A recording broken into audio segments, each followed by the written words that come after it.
اللہ کی یاد، remembrance of اللہ. الذین آمنوا وتطمئن قلوبهم بذکر اللہ، الا بذکر اللہ تطمئن القلوب. سورۃ الرعد میں اللہ تعالیٰ فرماتے ہیں وہ لوگ جو ایمان لائے اور ان کے دلوں کو اللہ کی یاد سے تسکین ہوتی ہے، خبردار اللہ کی یاد ہی سے دل تسکین پاتے ہیں. اللہ کو یاد کیے بغیر انسان کی نجات ممکن نہیں ہے. یاد اس کو کیا جاتا ہے جس سے محبت ہو. اس کا ایک نچلا درجہ یہ بھی ہے کہ کسی سے اگر کوئی ضروری کام پڑ جائے تو تب بھی اسے یاد کیا جاتا ہے. شروع میں چونکہ نفس انسان کو اللہ سے زیادہ قربت اور پہچان نہ ہونے کی وجہ سے زیادہ محبت محسوس نہیں ہوتی، اس لیے آغاز میں اللہ کو اس لیے یاد کرنا ہوتا ہے تاکہ وہ اپنی محبت انسان کو عطا کرے. کسی کام، کسی مشکل کے حل کے لیے بھی اللہ کو یاد کرنا ہوتا ہے.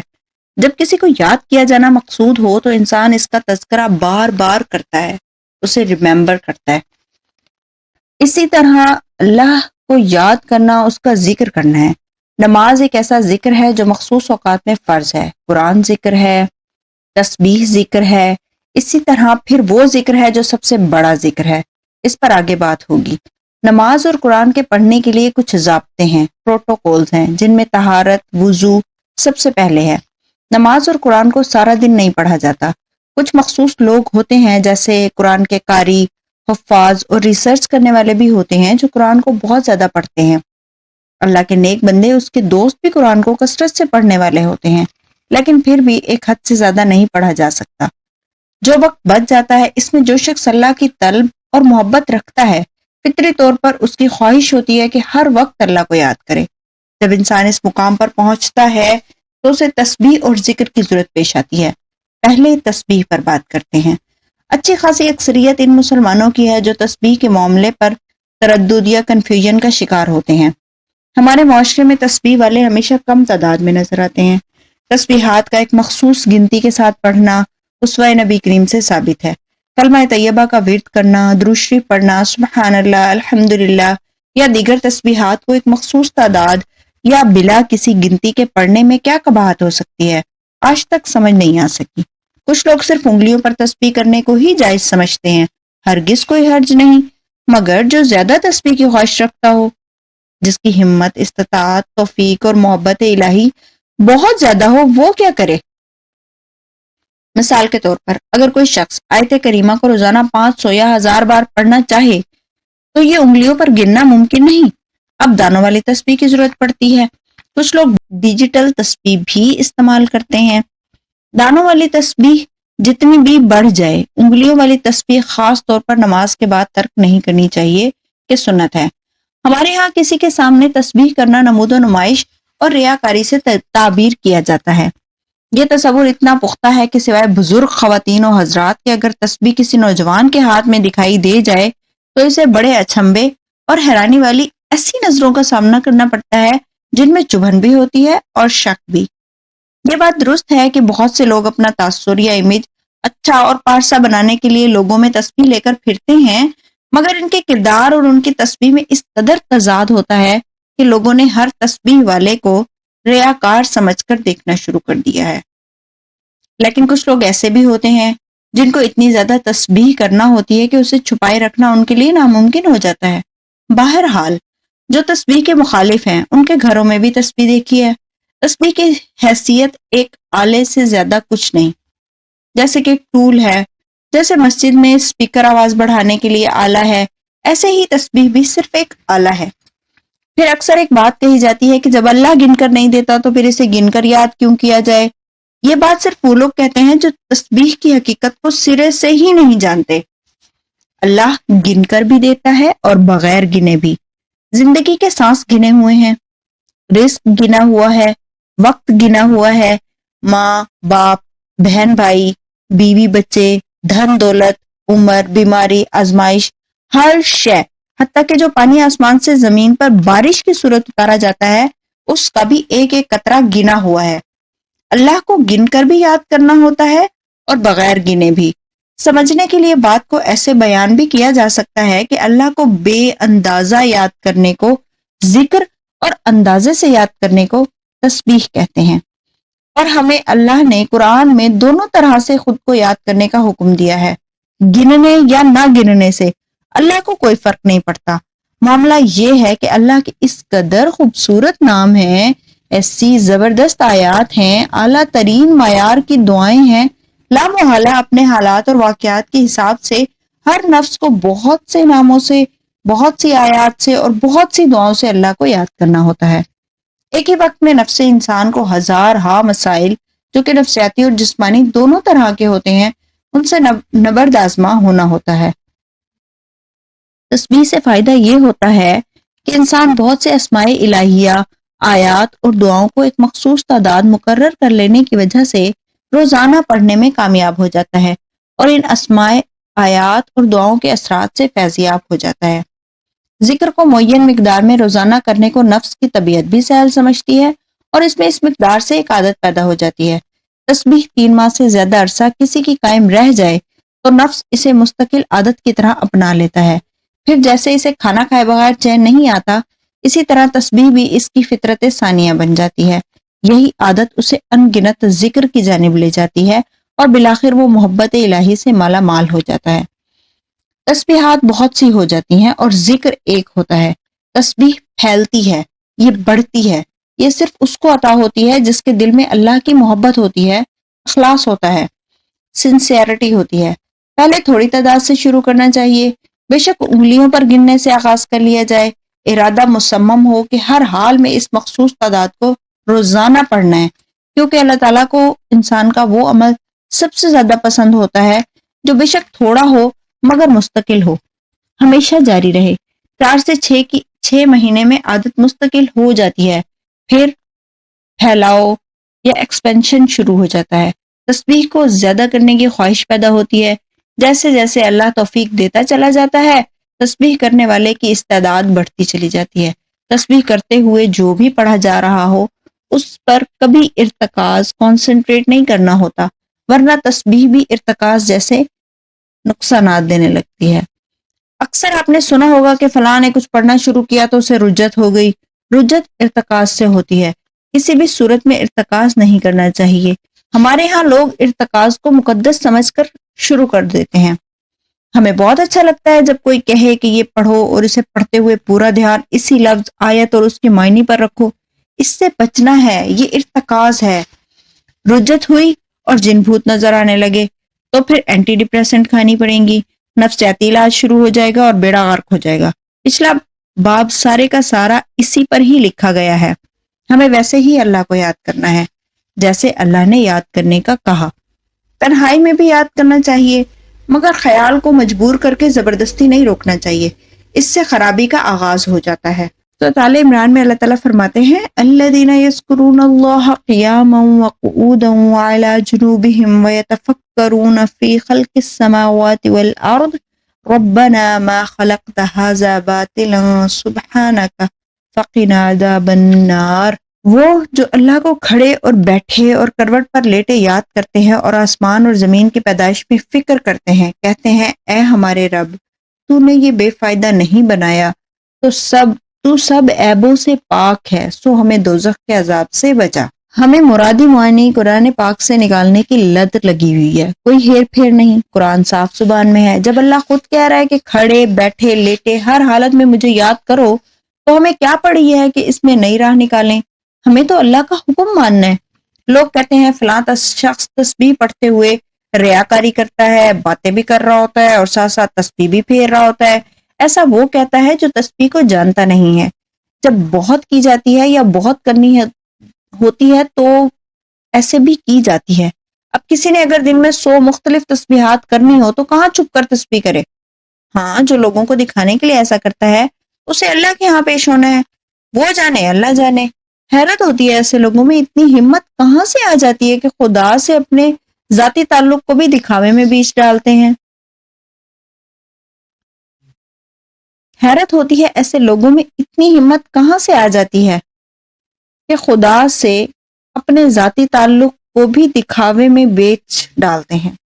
تسبیح کا مقصد بہت اہمیت کا حامل ہے۔ لوگ رزق کے لیے، صحت کے لیے، اولاد کے لیے، مصیبت سے نکلنے کے لیے اور ہر قسم کی حاجت اللہ کی بارگاہ میں پیش کر کے مراد پانے کے لیے تسبیح کرتے ہیں۔ حق ہے.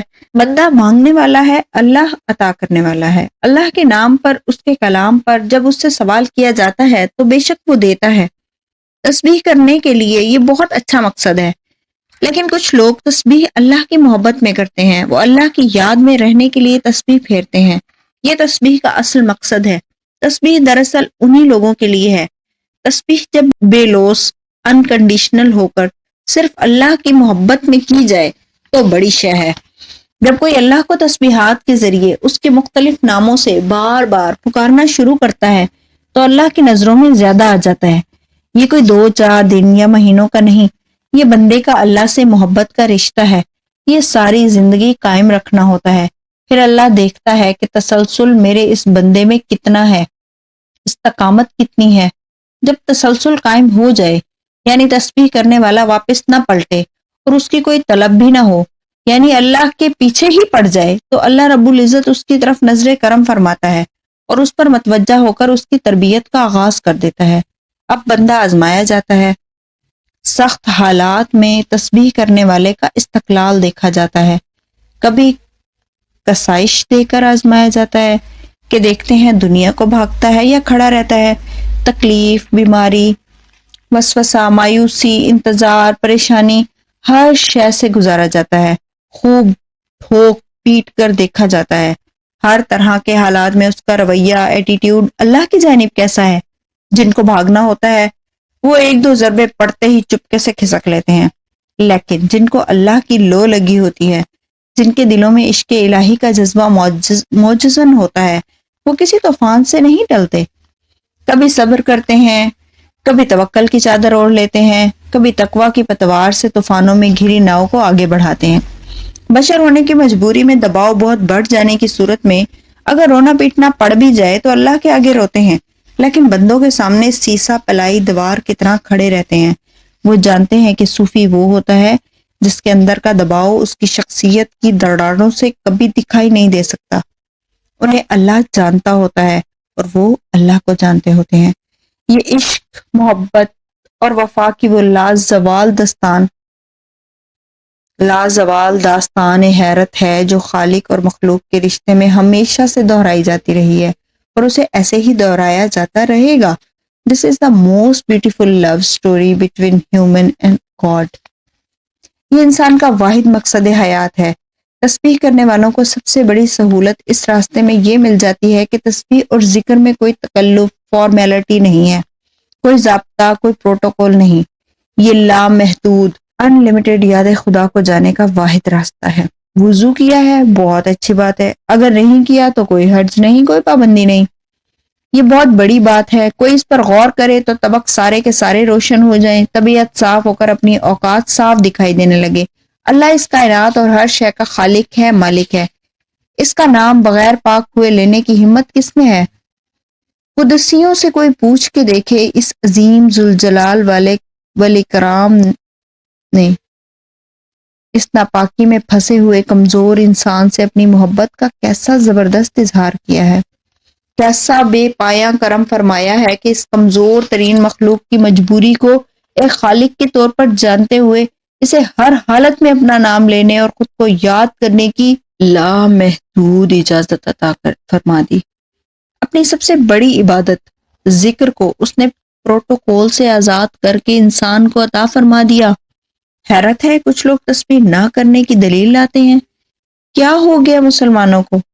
تسبیح اگر اللہ کی محبت میں کسی نے شروع کرنی ہے تو پھر یہ جان رکھے کہ نہ تو وہ کسی کیفیت اور سرور کا لالچ رکھنا ہے اور نہ ہی ایسی کوئی توقع دل میں چھپا کر رکھنی ہے کہ مجھے کوئی روحانی طاقت اس تسبیح سے ملے گی. جزا سے بے نیاز ہو کر اللہ کو یاد کرنا ہے، کرتے ہی رہنا ہے. وہ خوب جانتا ہے کہ بندے کو کب، کیا اور کتنا دینا ہے.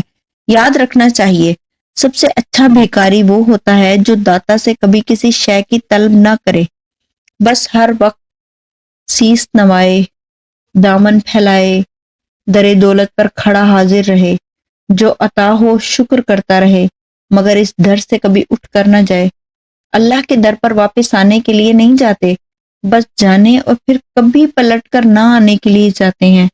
اللہ ہر ایک کو گدائی کا سلیقہ عطا فرمائے. علم عطا فرمائے، آمین۔ اگر تسبیح کسی استاد سے لی جائے اور استاد واقعتاً استاد ہی ہو تو کیا ہی بات ہے، اگر استاد نہ مل سکے تو یہ ہرگز کوئی فرض نہیں کہ اللہ سب کا ہے۔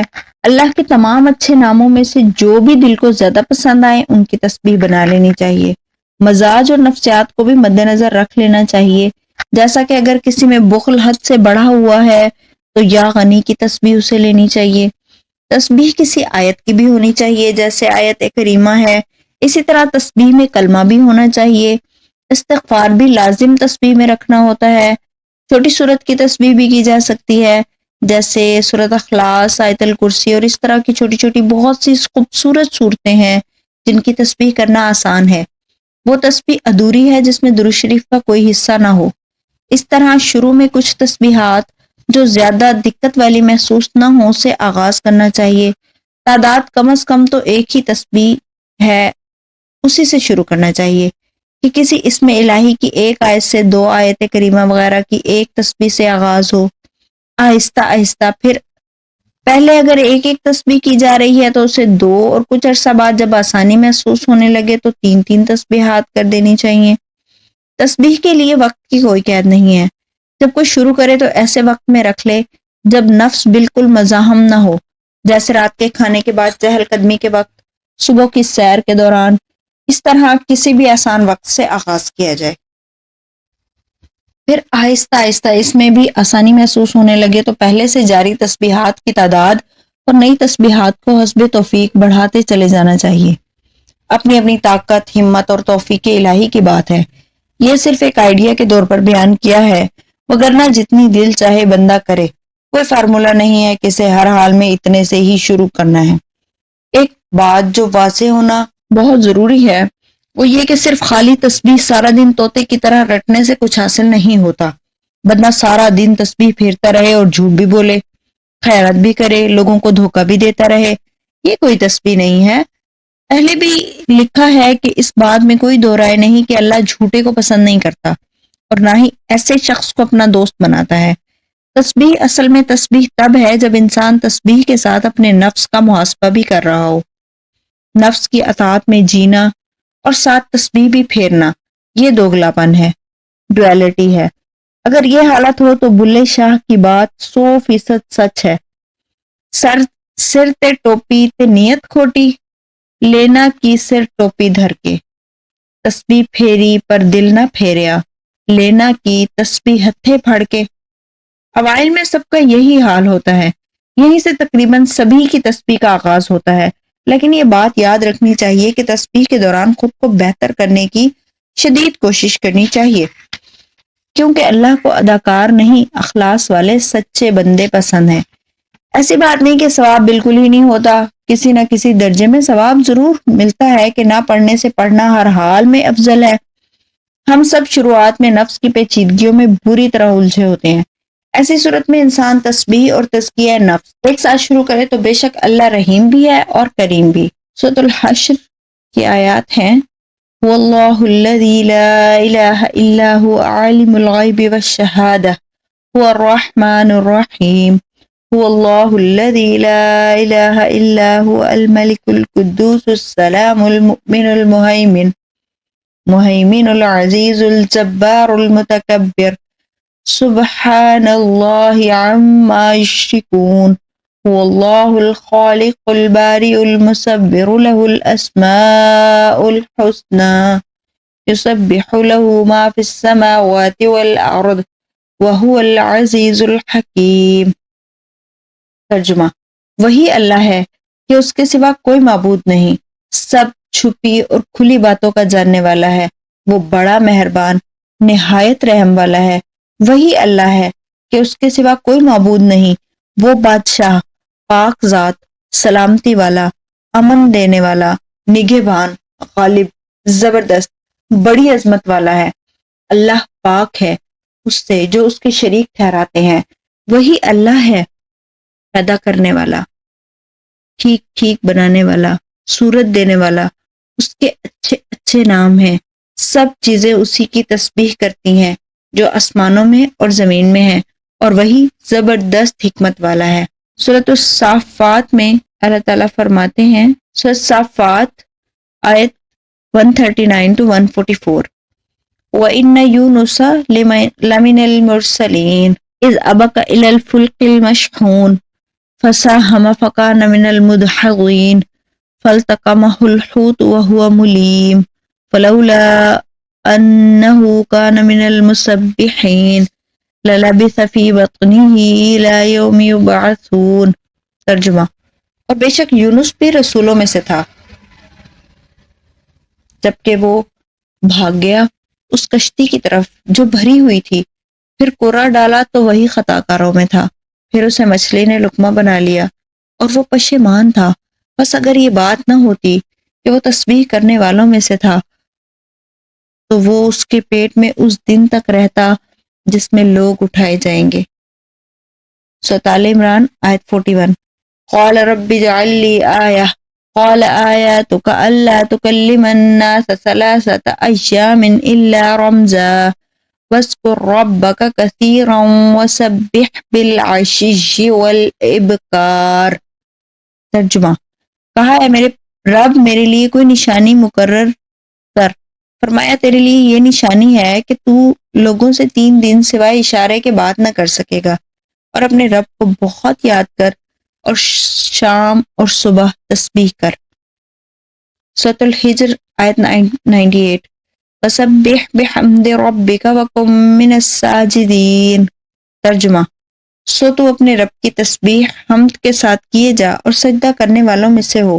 سورۃ طٰہٰ آیت 130، فاصبر علی ما یقولون وسبح بحمد ربک قبل طلوع الشمس وقبل غروبها ومن آناء اللیل فسبح وأطراف النہار لعلک ترضی۔ ترجمہ، پس صبر کر اس پر جو کہتے ہیں، اور سورج کے نکلنے اور ڈوبنے سے پہلے اپنے رب کی حمد کے ساتھ تسبیح بیان کر، اور رات کی کچھ گھڑیوں میں اور دن کے اول اور آخر میں تسبیح کر تاکہ تجھے خوشی حاصل ہو۔ سورۃ الروم آیت 17، فسبحان اللہ حین تمسون وحین تصبحون۔ ترجمہ، پھر اللہ کی تسبیح کرو جب تم شام کرو اور جب تم صبح کرو۔ سورۃ السجدہ آیت 15، انما یؤمن بآیاتنا الذین اذا ذکروا بها خروا سجدا وسبحوا بحمد ربهم وهم لا یستکبرون۔ بس ہماری آیتوں پر وہ ایمان لاتے ہیں کہ جب انہیں وہ آیتیں یاد دلائی جاتی ہیں تو وہ سجدے میں گر پڑتے ہیں اور وہ اپنے رب کی حمد کے ساتھ تسبیح بیان کرتے ہیں۔ سورۃ الواقعہ آیت 74، فسبح باسم ربک العظیم۔ بس اپنے رب کے نام کی تسبیح کر جو بڑا عظمت والا ہے۔ سورۃ الدہر آیت 25 to 26، واذکر اسم ربک بکرۃ وأصیلا ومن اللیل فاسجد لہ وسبحہ لیلا طویلا۔ ترجمہ، اور اپنے رب کا نام صبح اور شام یاد کیا کریں، اور کچھ حصہ رات میں بھی اس کو سجدہ کیجیے اور رات میں دیر تک اس کی تسبیح کیجیے۔ سورۃ النصر، فسبح بحمد ربک واستغفر انہ کان توابا۔ آیت 3، تو اپنے رب کی حمد کے ساتھ تسبیح کیجیے اور اس سے معافی مانگیے، بے شک وہ بڑا توبہ قبول کرنے والا ہے۔ سورۃ الحدید آیت نمبر 1، سبح للہ ما فی السماوات والارض وہو العزیز الحکیم۔ ترجمہ، آسمانوں اور زمین میں جو ہیں سب اللہ کی تسبیح کر رہے ہیں